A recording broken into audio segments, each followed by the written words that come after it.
It just gets more and more exciting, ladies and gentlemen. What you are looking at is an image from the Royal Astronomical Society.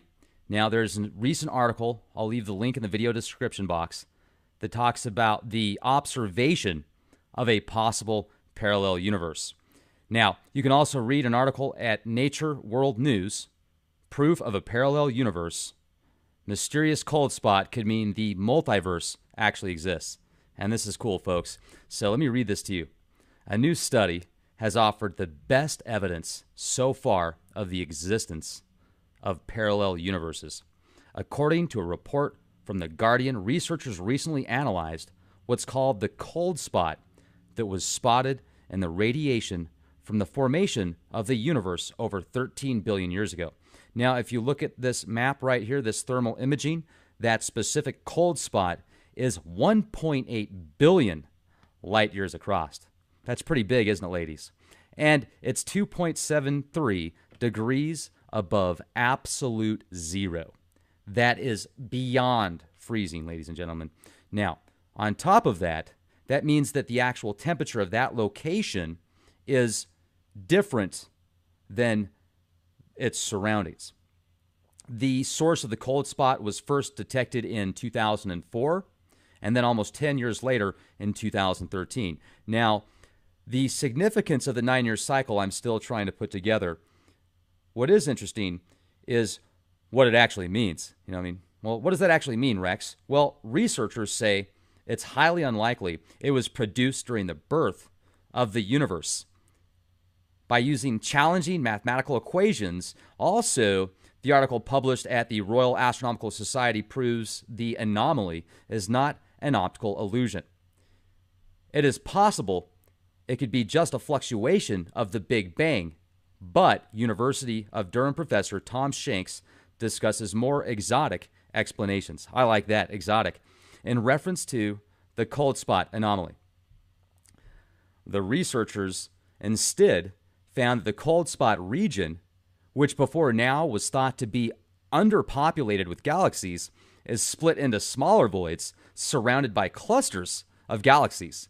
So it's the soap bubble structure, much like the rest of the universe. Now imagine that. A bunch of soap bubbles, a bunch of universes just expanding.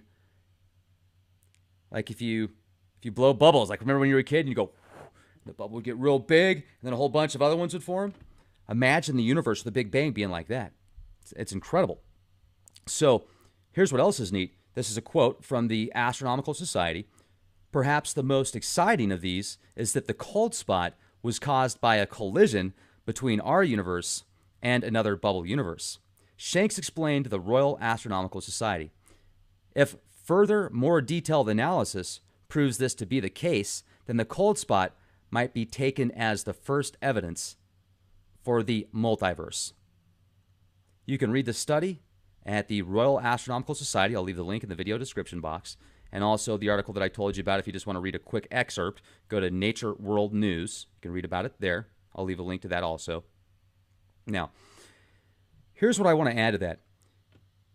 For the past few months, especially, my mind's always gone like Googleplexian times Googleplexian.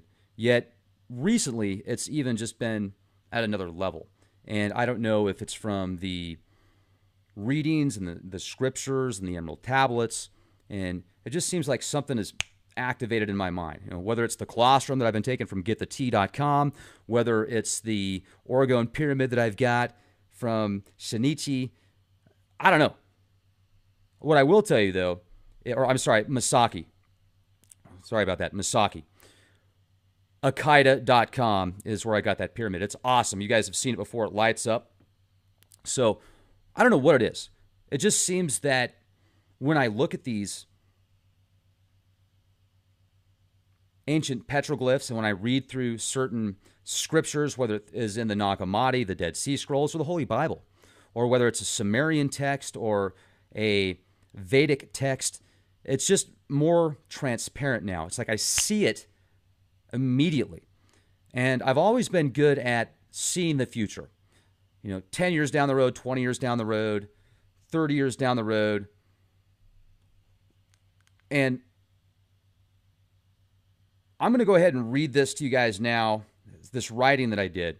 So where am I going with this? I want to read to you now this writing that I did, and I feel like I connected some dots here with not only the metaphysical side of things, the astral realms, the spiritual realms, the physical realms, and I talk about will, I talk about love and connections, and as above, so below. I want to get your opinions on this. This was literally, a lot of this was just, I was just writing it down. It was just coming out, I was texting. Not texting, but I was typing it. I wasn't writing it. I was typing it. And it was coming fast. I was typing faster than I could consciously think, if that makes sense. So, man, I'm a conspiracy theorist. Don't you love it? All right, so here we go. With all this data, and this is also in relation to the multiverse as well. That's why I started writing about it. With all this data, it opens up the mind to the possibilities of infinite dimensions, with infinite space putting into perspective how incredible, vast, and unlimited our potential really is. What is it like in these other dimensions? Is white black, up down, and left right? Or is right always right and left always left? And are we left with just the imagination? And is the imagination the creation of our reality and others throughout the infinite galactic multiverse? And is there a multiverse outside of the multiverse? And what's outside of the multiverse?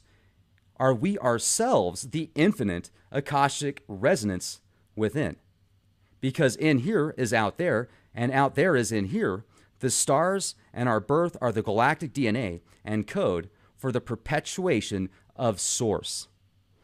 Life, light, and all that resides in the dimensions below, even though below isn't underneath, or is it? And what's up with all the labels anyway? Aren't they too boxy, confinements, and limiting harmonious life forms? Think about it.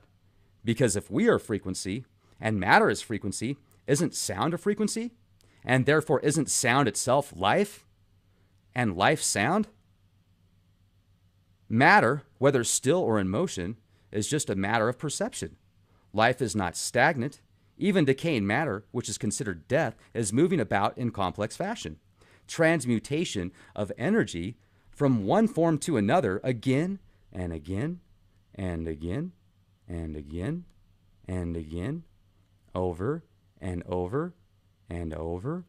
Perpetual motion, light, matter, frequency, constantly spinning in different motions and equations based not only on the observer, the observation, and embedded brilliance of infinite possibilities and opportunities in each and every proton, neutron, electron, quark, neutrino, cycle within cycles, fractals within fractals, all resonating back to Source.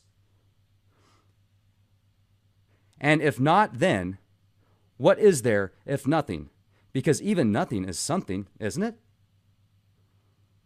Is there really an opposite to something? And if there is, myself certainly would not want to fall victim to such fate. Would you? How do we continue to get better? Move, live, create, evolve, consciously, spiritually, physically, emotionally, and rationally for divine Source, which in return is for each and every one of us, as we are all connected to the same consciousness, God mind.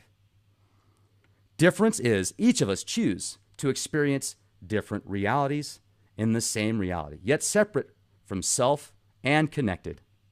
It's also confusing, yet makes complete sense once you activate and resonate with Source infinite love is true self, representation, and being of one's true will is love, as they are one in the same, not separate as people have discussed before. Love is the law, then love is the law under will.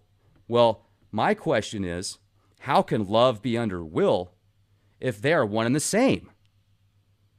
My heart pours out into the Akashic records as I encapsulate this message into perpetuity. Time, space, beyond space-time, beyond the time is now. Not yesterday or tomorrow, as now is of the most importance. chasing the carrot at the end of the stick into the next life, and forgetting about your living now can become an endless black hole, but not of circles or cycles, of finite straight lines into the next life, and forgetting boxed inside fractal cubes that limit self from self, and one will become no one eventually. Take these words as you will, and do what you will, as I am not your master nor judge, and you are neither my judge or master. Freedom, love, will, all one in the same. 2342, be the change you wish to see.